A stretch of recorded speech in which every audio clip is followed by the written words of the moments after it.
आज आपण आपल्या किचनमध्ये विदर्भातली अतिशय पारंपरिक रेसिपी बनवणार आहोत आणि ही जी रेसिपी आहे ही प्रत्येक गावामध्ये बनवली जाते। मलाही बनवायला फार आवडते, तशीच ही खायला सुद्धा खूप छान लागते। तर ही रेसिपी तुम्ही नक्कीच ट्राय चला तर मग आमच्या या विदर्भातल्या पारंपरिक रेसिपीला सुरुवात करूया।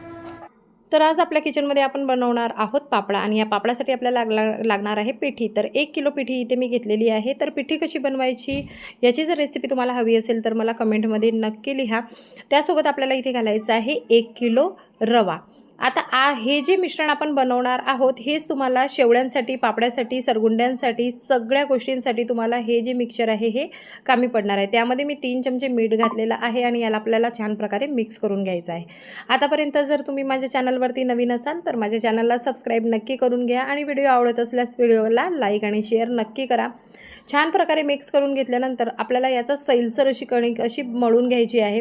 आता तुम्हाला लक्षात घ्यायचं आहे अगदी पोळीला आपण जशी कणिक भिजवतो तशी आपल्याला कणिक भिजवायची नाही आहे, त्यापेक्षा थोडीशी सैलसर अशी कणिक भिजवायची आहे, जेणेकरून आपण जेव्हा या उंड्याला म्हणजे ज्या कणकेला जेव्हा चुरायला घेऊ तेव्हा ती छान प्रकारे आपल्याला चुरता आली पाहिजे आणि लांबली पाहिजे। तर हळूहळू पाणी घालून मी या कणकेला मळून घेत आहे। आता याच्यामध्ये रवा असल्यामुळे आपल्याला ही कणिक थोडी सैलसरच भिजवून घ्यायची आहे। तर तुम्ही बघू शकता मी याला छान प्रकारे असं सैलसर भिजवते आहे, मुळीच पाणी जे आहे ते कमी वापरलेलं नाही आहे। आता हे पूर्ण जे पिठी आणि रवा आहे हे भिजवण्यासाठी मला 3.5 ग्लास पाणी इथे लागलेलं आहे। तर ही जी रेसिपी आहे ही अतिशय पारंपरिक रेसिपी आहे आणि मला करायला फार आवडते। मी आवर्जून दरवर्षी उन्हाळ्यात हे वाळवण म्हणून अशी तुम्ही बघू शकता। आता ही जी कणिक आहे ही मी अशा प्रकारे मळून घेतलेली आहे। आता याचं छानपैकी असा एक गोळा भिजवल्यानंतर आपल्याला याला 4 तास तरी झाकून ठेवायचं आहे। 4 तास भिजवल्यामुळे यातला जो रवा आहे हा छान प्रकारे मुरून येतो आणि आपल्याला आता हे जो पूर्ण गोळा आहे हा आपल्याला मळून घ्यायचा आहे। पण पूर्ण गोळा तुम्हाला दाखवता मी इथे तुम्हाला एक गोळा कसा छान प्रकारे आपल्या पापड्यासाठी सेट करायचा तो दाखवते। तर अशा प्रकारे तुम्हाला छानपैकी चुरून घ्यायचा आहे।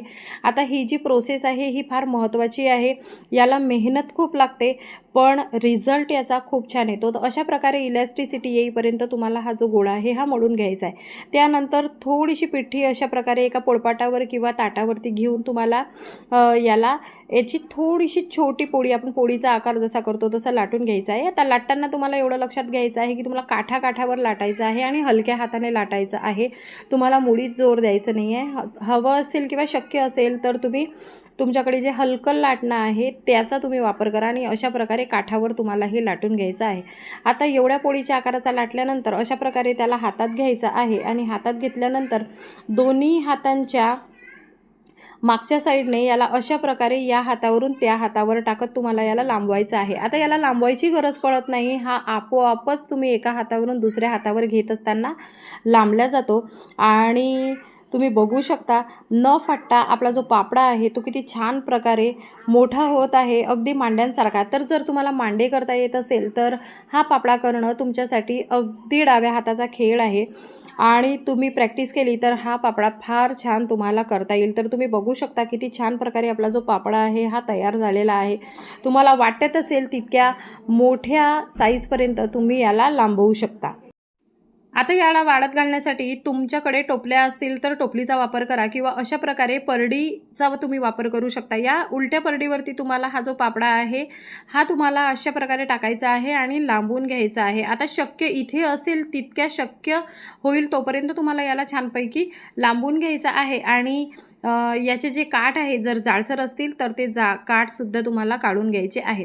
आता या पापडाला कशा प्रकारे बनवायचा तर याचा जो व्हिडिओ आहे त्याची लिंक मी तुम्हाला डिस्क्रिप्शनमध्ये देत आहे, तुम्ही ही रेसिपी नक्की ट्राय करा। आणि याची जी रेसिपी आहे ही इतकी टेस्टी लागते की तुम्ही हे खाल्ल्यानंतर पोहे खाणं विसरून जाल आणि खूप छान आणि हेल्दी रेसिपी असते।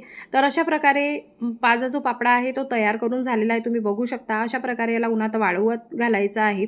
आता वाळल्यानंतर आता अशा प्रकारे याला वाळत घातल्यानंतर परड्यांवरून तुम्हाला 5-6 तुमच्याकडे जितक्या परड्या असतील तितक्यावर करावं लागेल आणि मग अशा प्रकारे वाळल्यानंतर या परडीवरून तुम्हाला त्याला परतवावा लागेल।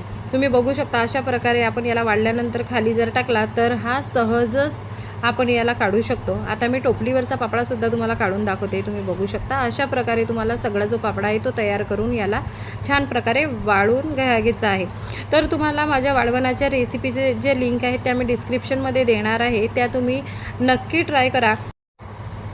आता सगळा पापडा वाळल्यानंतर याला आपल्याला छान प्रकारे अशाच प्रकारे परडीवरती किंवा त्या कापड्यावरती आपल्याला याला वाळून घ्यायचं आहे। त्यानंतर याला अशा प्रकारे चुरून घ्यायचं आहे आणि अशा प्रकारे चुरल्यानंतर याला तुम्हाला हवाबंद डब्यात वर्षभर ठेवून द्यायचं आहे। आता हा कसा करायचा याची जी लिंक आहे ती मी डिस्क्रिप्शनमध्ये देणार।